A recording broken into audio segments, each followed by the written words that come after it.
건강한 청년 남녀가 결혼해서 가지게 되는 최우선에 대한 기대는 건강한 아이를 낳는 것입니다. 아이를 낳을 뿐만 아니라 그 아이가 건강하게 잘 자라길 기대합니다. 특별히 아이가 유치원에 입학할 때쯤 되면 더 대단한 관심을 갖게 됩니다. 다른 아이에게 뒤처지지 않을까 이렇게 노심초사하죠. 육체적으로도 그렇고 정신적으로도 그렇고. 자, 그런데 요즘 TV에 나오는 육아 상담 프로그램을 보면 우리 아이들이 그렇게 건강하게 잘 자라는 것 같지는 않습니다. 아이들 양육 때문에 많은 근심을 안고 부모님들이 상담자에게 찾아옵니다. 그러나 과연 그 한 번의 상담으로 아이들의 문제가 해결되겠는가 하는 의문이 생깁니다.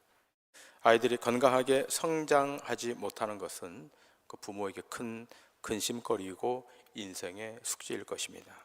자, 그렇다면 부모가 자녀가 건강하게 성장하는 기대처럼 우리 주님도 우리의 믿음이 성장하게 자라가길 기대하고 있다는 사실을 기억하셔야 됩니다.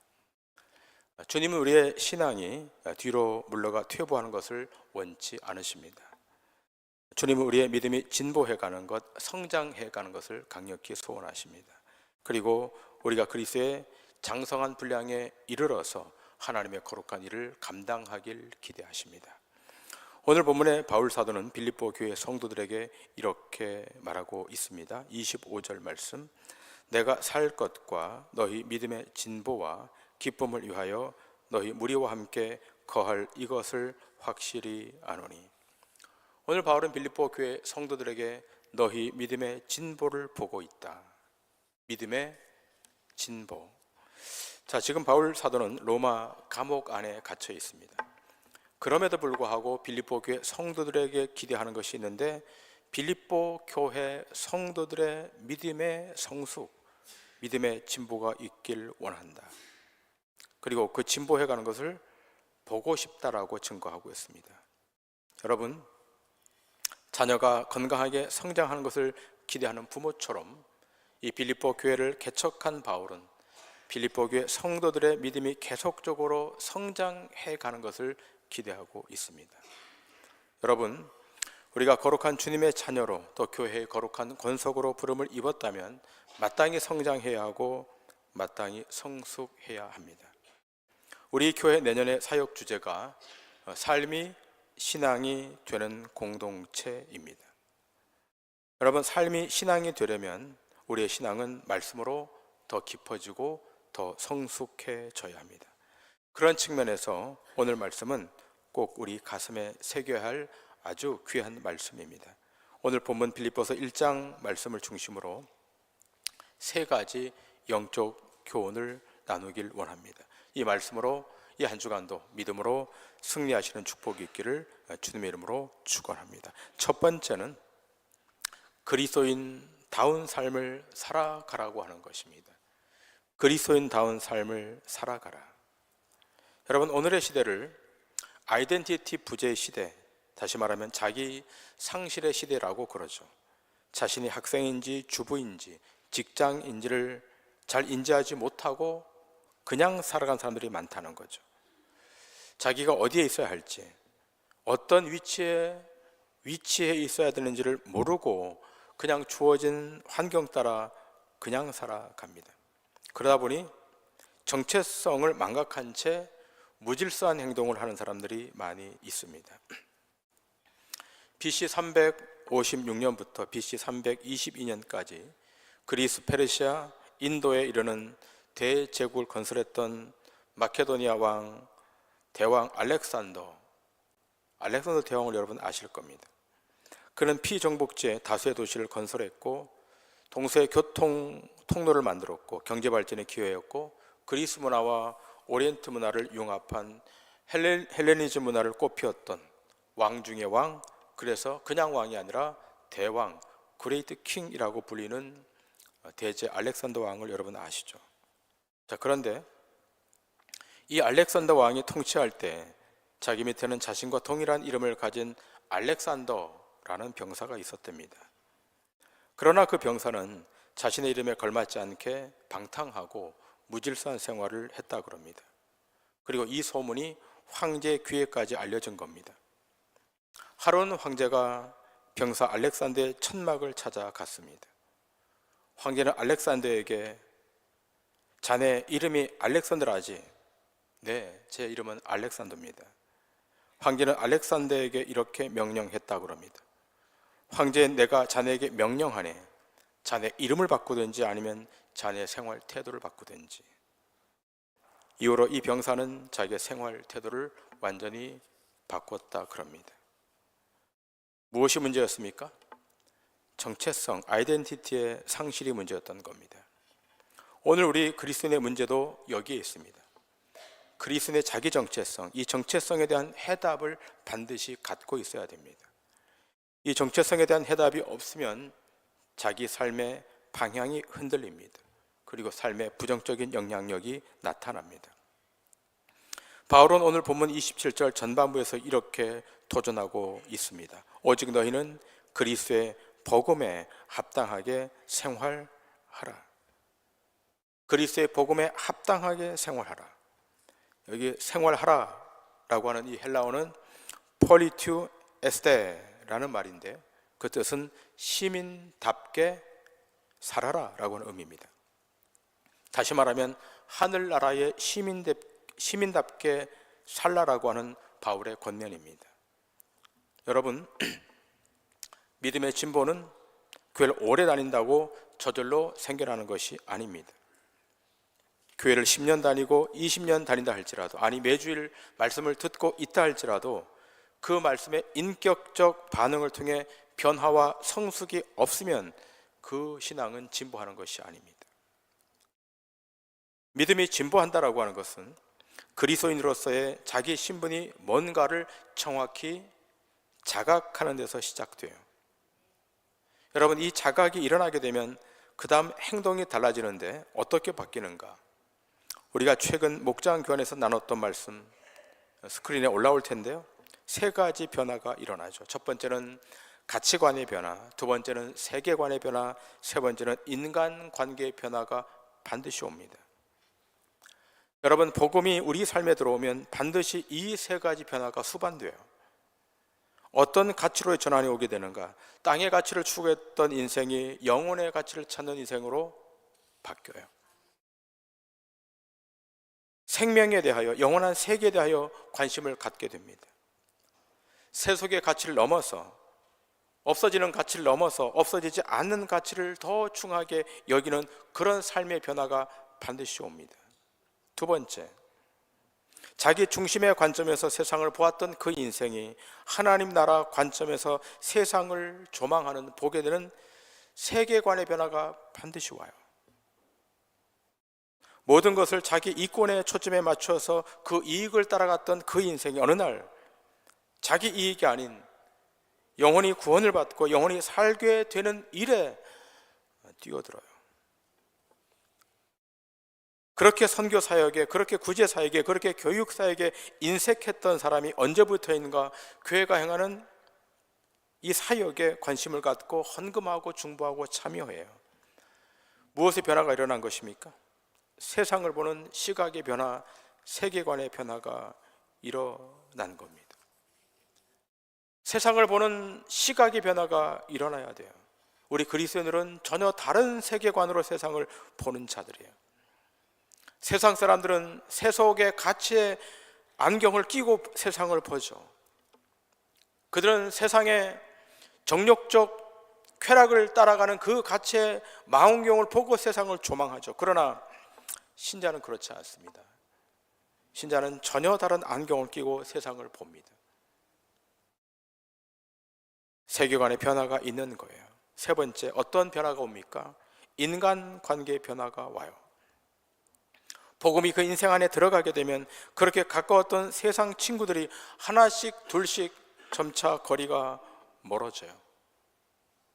늘 만나서 밥 먹고 늘 만나서 차 마시던 친구들이 예전 같지 않습니다.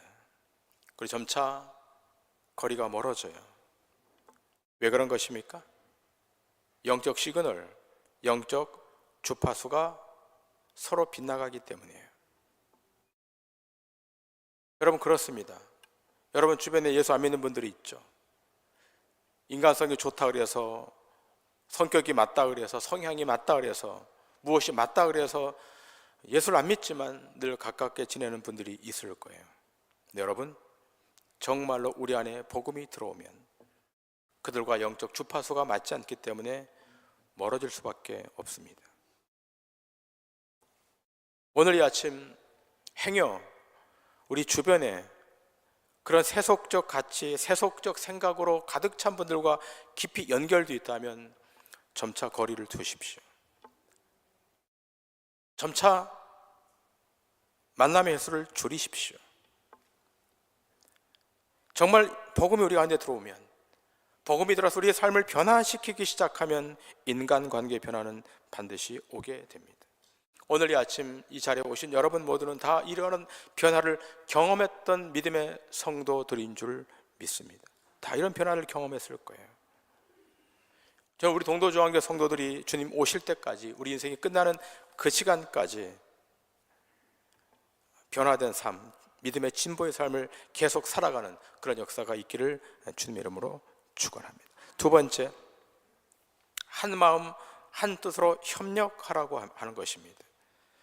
자, 믿음의 진보가 있으려면 한 마음 한 뜻으로 협력해야 돼요. 자, 오늘 본문 27절을 다시 보십니다. 오직 너희는 그리스도의 복음에 합당하게 생활하라. 이는 내가 너에게 가보나 떠나 있으나 너희가 한 마음으로 서서 한 뜻으로 복음의 신앙을 위하여 협력하는 것과. 자, 주목할 단어는 협력이라고 하는 단어죠. 협력하다. 여러분, 이 협력하다라고 하는 이 말은 두 개의 단어의 결합입니다. 함께라고 하는 전치사와 경주하다라고 하는 동사가 결합된 단어입니다. 함께 경주해 가다라는 것을 의미해요. 같은 목표를 놓고 같은 방향으로 같이 경주해 가는 거예요. 여러분, 그 하계 올림픽 경기 가운데 그 조종이라고 하는 경기가 있죠. 뭐 대중화된 종목이 아니라 잘 알려져 있지는 않지만 여러분 TV를 통해서 몇 번씩 보셨을 거예요. 여러 명의 선수들이 배 중앙에 앉아 노를 저어서 가장 빨리 결승점에 도달하는 팀이 우승하는 거죠. 저는 이 조종 경기가 우리 기독교 신앙을 잘 표현하고 있는 스포츠라고 생각합니다. 여러분, 조종 경기도 여러 종류가 있겠는데 그 중에 9명의 선수가 탑승해서 벌이는 조종 경기가 있습니다. 여러분, 그 경기를 보셨는지 모르겠지만 그 9명 중에 8명은 노를 저어요. 그리고 1명은 어디 앉는가 하면 뱃머리에 앉아 있어요. 자, 8명은 땀을 뻘뻘 흘리면서 죽기 살기로 노를 저어요. 자, 그런데 그 1명은 편안하게 앉아서 그냥 이 배가 가는 방향을 보고 있어요. 사실 처음에 이 조종 경기를 이해하지 못했을 때는 저기 앞에 우두커니 앉아있는 그 선수의 역할이 뭔가, 뭐 어떤 중요한 포지션인가라고 생각했는데 알고 보니까 그 앞에 앉아있는 선수가 가장 중요한 역할을 하고 있다는 것을 알게 되었습니다. 여러분, 조종 경기에서 선수들이 열심히 노를 힘을 아무리 줘도 직진하는 정확한 방향으로 가야 돼요. 자, 이것을 컨트롤하는 사람이 바로 그 앞에 앉아있는 사람이에요. 자, 그리고 이 컨트롤러가 구호를 외칩니다. 팀워크를 맞게 만듭니다. 그리고 오른쪽으로 왼쪽으로 틀라고 지시합니다. 그러면서 앞으로 나아가는 거예요. 자, 그럴 때 이 배가 직진해서 결승점까지 가는 거예요. 그러면 중요합니다. 그 앞에 앉아있는 한 사람과 8명이 협력해서 일심동체가 되어서 그 배를 움직여 가는 것입니다. 우리의 신앙도 마찬가지입니다. 여러분, 우리의 궁극적 컨트롤 타워는 누구십니까? 예수 그리스도이시죠. 그리고 목회 현장에서 그 컨트롤을 위임받은 사람은 누구죠? 목회자죠. 그리고 여러분은 노를 져서 앞으로 가는 선수들이죠. 자, 그럼 어떻게 할 때 결승점까지 잘 갈 수가 있겠습니까? 협력할 때, 동력할 때, 한 마음으로, 한 뜻으로 서로의 마음을 맞출 때. 여러분, 중요해요. 협력은 참 중요한 거예요. 저는 오늘 이 자리에 오신 여러분 모두는 다 협력의 마음이 있는 분들이라고 믿습니다. 조금 내 생각과 달라도, 조금 내 이상과 달라도, 조금 내 방식과 달라도 조정하고 협력하셔야 돼요. 주방에 들어가셔도, 청소를 하셔도, 무엇을 하셔도 서로 일치시키는 것이 중요합니다. 여러분, 우리는 그 종교 개혁하면 누구를 생각하는가 하면 말틴 루터를 생각하죠. 말틴 루터가 종교 개혁의 선구자였으니까. 자, 그런데 여러분, 말틴 루터 혼자 힘으로 종교개혁을 완성했는가? 그렇지 않죠. 이 말틴 루터와 더불어 짝을 이루어서 함께 동력했던 아주 절친이 있었습니다.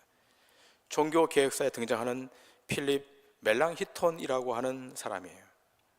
여러분, 이 멜랑히톤은 말틴 루터보다 15살 아래예요. 그런데 친구하기로 한 거예요.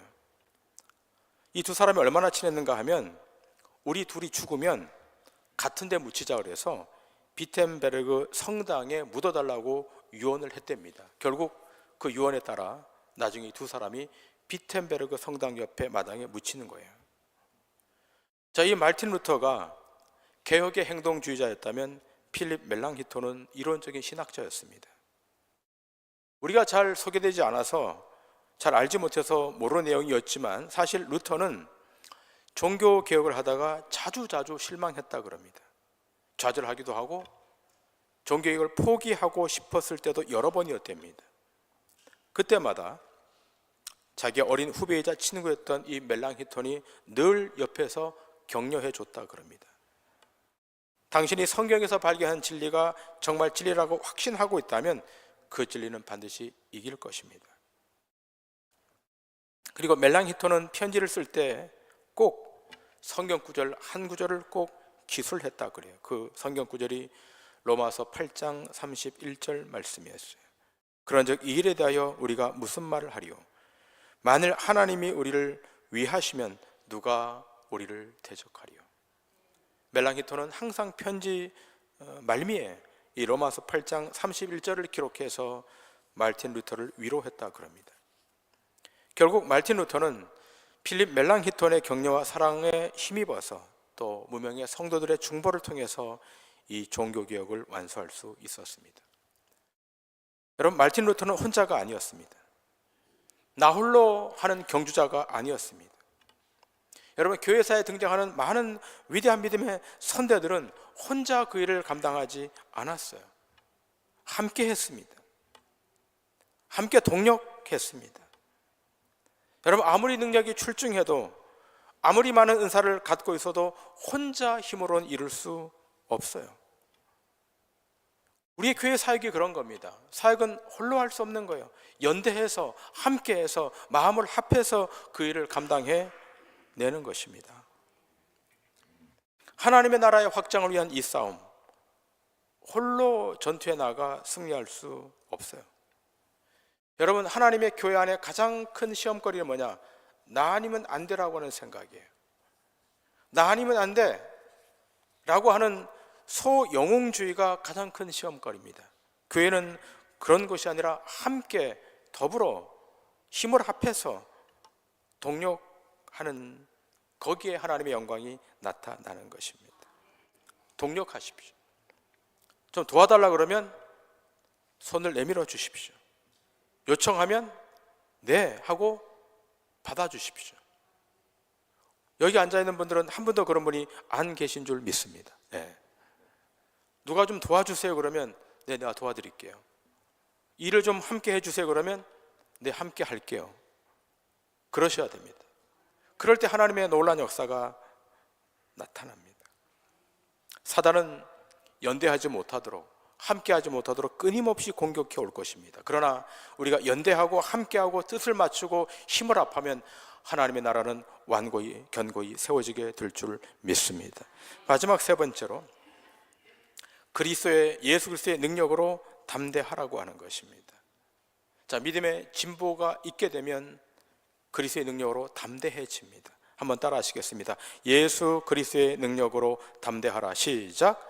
예수 그리스도의 능력으로 담대하라. 우리가 예수 그리스도를 믿으면 멸망치 않고 영생을 얻습니다. 영혼이 구원을 얻습니다. 그리고 이 땅에서도 주님의 놀라운 은혜와 축복을 누리며 살아갑니다. 이것이 기독교 복음 안에 포함되어 있는 중요한 내용들입니다. 자, 그런데요, 참 어려운 이야기지만 예수님을 믿으면 은혜와 축복만이 있는 것은 아니에요. 평탄 대로의 길이 쫙 열리는 것만은 아니에요. 오늘 본문 29절을 보시면 이렇게 되어 있죠. 그리스도를 위하여 너희에게 은혜를 주시는 것은 다만 그를 믿을 뿐 아니라 또한 그를 위하여 고난도 받게 하려 하심이라. 자, 그리스도를 위하여 너에게 은혜를 주셨는데 그 은혜로 무엇을 받게 한다고요? 고난도 받게 하려 하심이라. 여러분, 그렇습니다. 우리가 은혜를 충만히 받잖아요. 하나님의 놀라운 자비와 긍휼을 우리가 공급받잖아요. 자, 그런데 우리 앞에 다가와 있는 것은 뭐죠? 고난일 때가 많아요. 우리가 예수를 믿게 되면 그 시간부터 악한 사단이 공격해 와요. 그 전에는 우리가 세상에 속해 있었기 때문에 사단이 그냥 우리를 밀어놓은 거예요. 예외시켜 놓은 거예요. 그런데 우리 주님이 세상에 있던 우리를 끄집어내서 하나님 앞으로, 생명 앞으로 끌어서 우리의 소속을 예수님께로 소속하도록 만들었어요. 그 다음부터 사단이 우리를 가만두질 않아요. 공격해 오는 거예요. 사람을 통해서, 질병을 통해서, 물질을 통해서 공격해 와요. 자, 그런데 무엇으로 극복하는 거죠? 은혜로 극복한다고 오늘 말씀하고 있는 거예요. 그리고 우리는 염려할 것이 없는 것이, 이 싸움에 우린 절대로 지도록 되어 있지 않아요. 왜 지도록 되어 있지 않은가? 예수 그리스도께서 사망과 죄와 싸워 부활하여 승리하셨기 때문에 그런 거예요. 여러분과 저는 예수 그리스도의 부활을 믿고 있잖아요. 그 부활 안에 무엇이 담보되어 있죠? 승리가 담보되어 있는 거예요. 이미 그 승리가 우리 앞에 와 있기 때문에 아무리 사단이 공격을 해도, 아무리 어려움이 우리 앞에 와도 그것이 우리를 넘어뜨릴 수 없어요.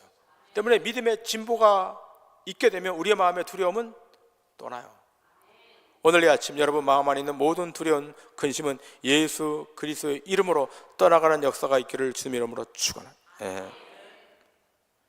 자, 본문 28절에 바울은 이렇게 이야기하고 있죠. 무슨 일에든지 대적하는 자들 때문에 두려워하지 아니하는 이 일을 듣고자 함이라.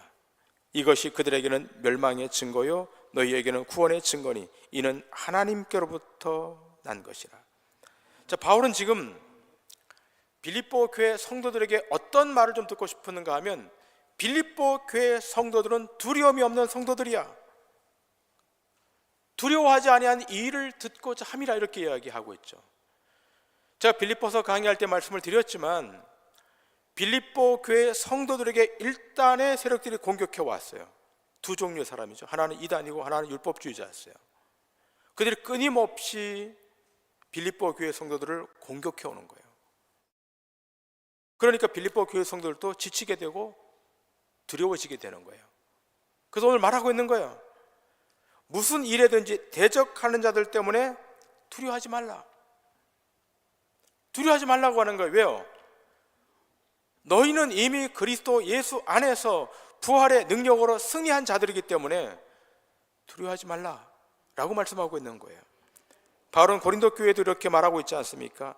고린도전서 1장 17절 18절 그리스도께서 나를 보내심은 침례를 베풀게 하려 하심이 아니요 오직 복음을 전하게 하려 하심이로되 말의 지혜로 하지 아니함은 그리스도의 십자가가 헛되지 않게 하려 함이라. 십자가의 도가 멸망하는 자들에게는 미련한 것이요 구원을 받는 우리에게는 하나님의 능력이라. 십자가의 도를 받은 우리에게는 그것이 하나님의 능력이라는 거예요. 여러분 안에 이미 십자가의 도가 와 있어요. 그것이 하나님의 능력, 뒤나미스예요. 오늘 이 아침에 여러분 앉아있는 여러분 모두에게 이 하나님의 능력이 이미 와 있다는 사실을 믿음으로 확신하시길 바랍니다. 와 있는데 안 왔다 그러면 곤란하는 거예요. 이렇게 하나님께서 하나님의 능력이 와 있다 그러는데 하나님 나 안 받았습니다. 그러면 곤란한 거예요. 하나님의 능력이 와 있어요. 그래서 우리의 기도도 좀 바꿔야 돼요. 하나님 앞에 와서 날마다 뭘 달라고 요구하지 마시고 어떻게 해요? 주셨으니까, 능력을 주셨으니까 하나님 감사합니다. 그것이 고차원적인 기도예요. 여러분의 신앙이 유치원일 때는 매일 와서 달라 그래요. 뭐 물질도 주시고 건강도 주시고 자녀가 잘 되게 해주시고, 그런 기도는 유치원 때 하는 기도예요. 그러나 성숙한 자의 기도는 뭐죠? 이미 받았기 때문에 어떻게 해요? 감사합니다. 땡큐 하셔야 돼요. 여러분, 좌우 옆 사람, 앞뒤 사람 좀 감사합니다라고 오늘 예배 마치고 나가실 때 서로 인사하시길 바랍니다. 네, 감사합니다. 뭐 감사할 내용이 뭔지는 모르겠지만 어쨌든 감사합니다. 네. 네. 이 성탄절이 지나가고 연말이 이렇게 지나가는데 감사합니다라고 하셔야 돼요. 네. 저한테도 감사합니다라고 하셔야 되는데 별로 하시는 분들이 안 계세요. 네. 여러분, 십자가의 도가 하나님의 능력이기 때문에 그 능력 앞에 사단은 반드시 굴복돼요. 히브리서 11장을 보시면 믿음의 선진들이 등장하는데요. 자, 그 선진들이 어떠했다라고 이야기하고 있습니까? 히브리서 11장 38절에 보면 이렇게 되어 있죠. 궁핍과 환난과 학대를 받았으니 이런 사람은 세상이 감당하지 못하느니라. 자, 믿음의 선진들이, 믿음의 선배들이 뭘 받았다고요? 궁핍과 환난과 학대를 받았다는 거예요. 근데 어떻게 해요? 세상이 그들을 굴복시키지 못했다는 거예요. 세상이 믿음의 선배들을 감당하지 못할 정도로 세상보다 이 믿음의 선진들이 더 큰 거예요. 여러분, 시험이 아무리 커도 여러분의 믿음이 시험보다 크면 이기는 거예요. 뭐 조금만 시험 가지고 그냥 무너지면 안 되는 거예요. 여러분의 믿음은 큰 믿음이기 때문에 어떤 시험도 무엇도 다 이길 수 있는 거예요. 네. 여러분이 세상 앞으로 갈 때 세상이 여러분을 감당하지 못할 정도로 여러분이 단단하고 힘 있는 사람이 되셔야 돼요. 그래서 거룩의 삶을 사셔야 되는 겁니다. 근데 오히려 요즘 반대가 됐잖아요. 세상이 그리스도인들을 염려하고 있어요. 야, 저렇게 살면 되는가? 그러지 않으셔야 됩니다. 1700년대 중반에 서유럽에서 있었던 일인데요, 기독교 역사에도 나옵니다. 프로이센 제국의 프리드리 대왕이라고 하는 아주 탁월한 대왕이 있었어요. 정치적으로 뛰어난 인물이었는데, 근데 이 프리드리 대왕이 간혹 예수님과 교회를 우습게 알고 자주 비하하는 일이 있었습니다.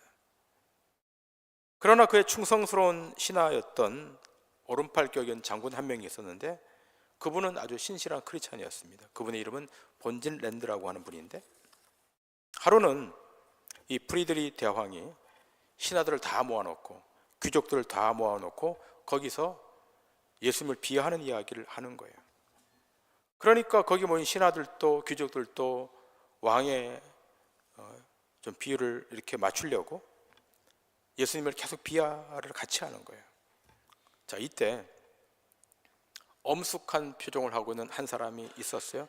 바로 그 장군입니다. 본진랜드 장군입니다. 더 이상 참을 수 없다고 생각되었던지 벌떡 일어나서 대왕을 똑바로 바라보며 다음과 같이 말했다 그럽니다. 자, 이 내용은 교회 역사에 기록되어 있어요. 프리드리 대왕 폐하시오, 대왕께서는 제가 죽음을 두려워하지 않는다는 것을 잘 알고 계시지 않습니까? 그래서 저는 대왕을 위해 38번 전쟁터에 나갔고 싸울 때마다 목숨을 걸고 승리했습니다. 그러나 소인은 이제 나이가 많아 늙은 사람이 되었습니다. 머지않아 지금 대왕이 비웃으시는 저의 구주 예수 그리스도를 만나러 가게 될 것입니다. 그러나 나이 많아 영혼을 바라보는 저는 예수 그리스도가 대왕보다 더 위대한 분인 것을 잘 압니다. 폐하시오, 소신 이제 물러가겠습니다. 이 순간 온 장례는 두려움에 떨게 됩니다. 왕에게 엄청난 무례함을 범하지 않았습니까? 천하의 대왕 앞에서 이런 엄청난 무례함을 벌였으니까 어떻게 되겠습니까? 그냥 한 칼에 날아가겠죠. 그러니까 모든 대신들이, 모든 귀족들이 두려움에 떠는 거예요. 자, 그런데 예상과 달리 프리드리 대왕이 떨리는 음성으로 말합니다. 장군, 내가 잘못했어. 장군이 믿고 있는 예수를 나도 존경하겠어. 나를 용서하시오. 여러분, 이 정도는 돼야 되지 않겠습니까? 우리가 믿고 있는 예수가 정말 우리의 구세주이시고 우리의 주권자이시고 우리의 생명의 구세주라면 이 정도 태도는 보여야 되죠. 예수 그리스도를 믿는 우리는 미천한 자들이 아닙니다. 내게 능력 주시는 자 안에서 모든 것을 감당해낼 수 있는 자들입니다. 세상이 절대로 우리를 감당치 못합니다. 사탄의 어떠한 공격 앞에서도 우리 넘어지지 않아요. 실패되지 않는 자들로 처음부터 부름을 입은 거예요. 이 사실을 망각하면 무너져요. 세상에 휘둘리시면 안 돼요. 물질에 휘둘리셔도 안 돼요.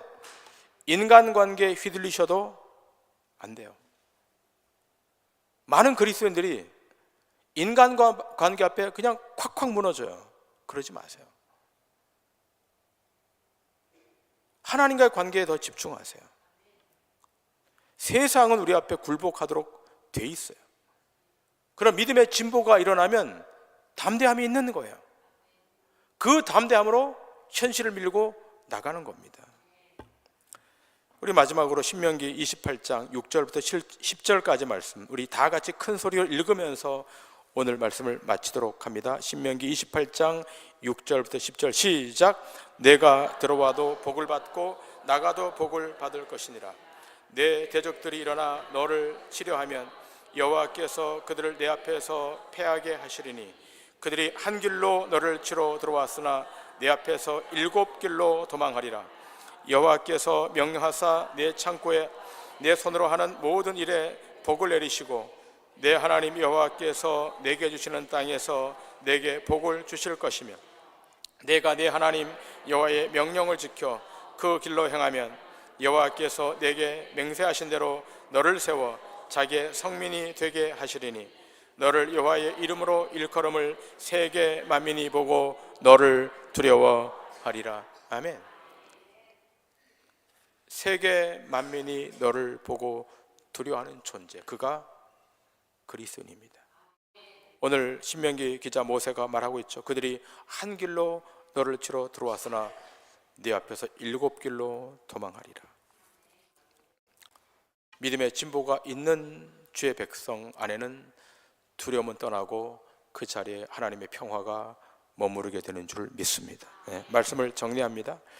성숙한 믿음의 진보를 드러내기 위해 우리는 그리스도인다운 삶을 살아야 되고 한마음 한뜻으로 협력해야 되고 예수 그리스도의 능력으로 담대해야 될 줄 믿습니다. 주님 오실 때까지 믿음의 진보가 있으셔서 세상 앞에 승리하는 믿음의 권속들 다 되시기를 주님의 이름으로 간절히 축원합니다.